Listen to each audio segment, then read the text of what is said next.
Hey everyone, and welcome to This Explainer. Today, we're going to completely demystify how economies actually work, how prices move, and how your wallet is impacted by invisible forces every single day. And the best part, we're going to do all of this by looking at a surprisingly simple, wildly entertaining island thought experiment. So get ready because we are diving deep into the actual mechanics of inflation. I want you to think about your own life for a sec. Why does your money suddenly buy less today than it did yesterday? Why does your standard grocery haul or that regular morning coffee suddenly feel so much heavier on your monthly budget? It's a frustrating, incredibly relatable question, but the answer, surprisingly enough, lies in a little economic fable about a monkey named Momo. Okay, let's dive into this.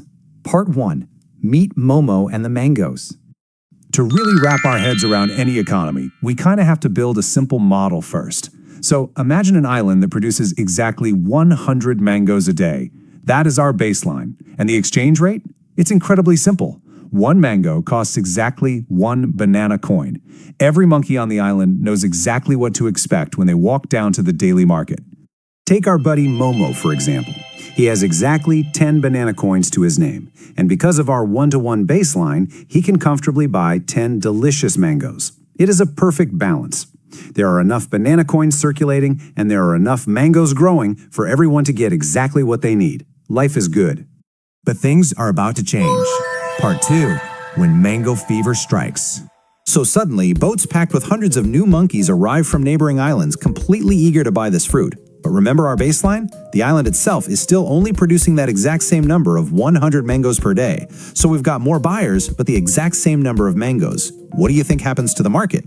Well, the sellers of the market look at these massive crowds fighting over fruit, and they instantly realize, hey, we can charge more. The price rises from 1 coin to 2 coins per mango. And look at Momo's new reality here. He still holds his 10 coins, but now those exact same 10 coins only buy him 5 mangoes. Poof!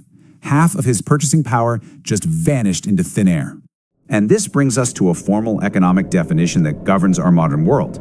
Momo isn't technically poorer in terms of the actual physical banana coins he holds, right? He still has 10, but his money simply buys less than it did yesterday. That, my friends, is inflation. It's the painful phenomenon of your money losing its strength over time. Let's look at another scenario. Part 3, the Great Storm's Impact. And this brilliantly illustrates what happens when disaster strikes. A massive, devastating storm tears through the groves, severely damaging the precious mango trees. We go from our normal, happy harvest of 100 mangoes, crashing all the way down to a grim 50. Production is essentially cut in half overnight, making the fruit incredibly scarce. What we're looking at here is a classic severe supply shock. The immediate consequence of this dramatic drop in supply is completely unavoidable. When the market stalls are suddenly half empty, the remaining mangoes become incredibly precious. Rarer mangoes simply mean higher prices. The sheer scarcity of the fruit forces the market price to surge upward once again, squeezing Momo and his friends even tighter. Now here's where things get wild. Part 4. The king prints more money. Seeing his citizens unhappy with the high prices, the Monkey King decides to just fix the problem by wheeling out a giant machine to print more currency. Let's walk through this absolutely tragic sequence of events.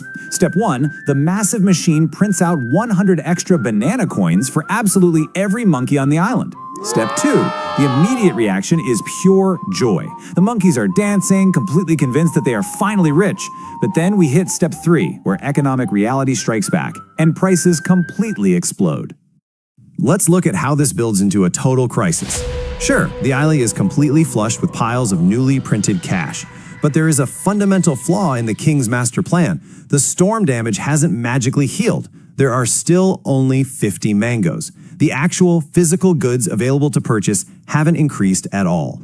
Because every single monkey now has pockets overflowing with cash, they all rush back to the market to buy those same 50 mangoes.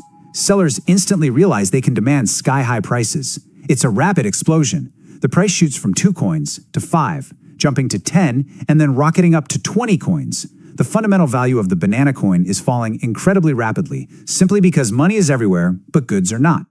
Which brings us to Part 5, the 1,000 coin mango. Because the Monkey King stubbornly refuses to admit his mistake, He just keeps that printing press running non-stop. Just let this giant number sink in for a second. 1,000. That is the shocking, chaotic new price of just one single mango. Printing money didn't create wealth at all, it completely destroyed the currency itself. We have moved way past regular inflation now. We've officially entered the territory of a severe economic condition known as hyperinflation. This is when price increases are so extreme and so rapid that the currency essentially becomes worthless. Picture the poor monkeys having to literally push massive wheelbarrows stuffed full of heavy banana coins through the streets just to afford a basic everyday lunch. Unbelievable, right? So the crucial point is Part 6, The Secret of Inflation. Momo's story is a super fun thought experiment, sure, but it perfectly models the real machinery of global finance. Let's break down the 4 real-world pillars of inflation. First, too many buyers chasing too few goods. That was our mango fever when the boats arrived. Second, supply becomes limited. That was the devastating storm that wiped out the mango trees. Third, production cost increase, which happens when it takes more effort and resources to actually grow the fruit. And fourth, too much money is created, which was the Monkey King's ultimate tragic blunder with his runaway printing press. If you take away just one core lesson from this entire explainer, let it be this exact thought. When inflation rises, money loses purchasing power. As we saw with Momo's shrinking coin, wealth is not determined by the sheer number of coins sitting in your pocket or the number of zeros in your bank account. True wealth is determined by what that money can actually buy you in the real world. Which leaves us to bridge this fable back to your own reality. Think about your own economy right now. Is your money currently buying fewer mangoes? Are your own groceries and bills getting more and more expensive? And if so, look around you and ask yourself, which of those 4 causes is truly to blame? Thank you so much for joining me for this explainer. Keep asking the big questions, and I'll catch you next time.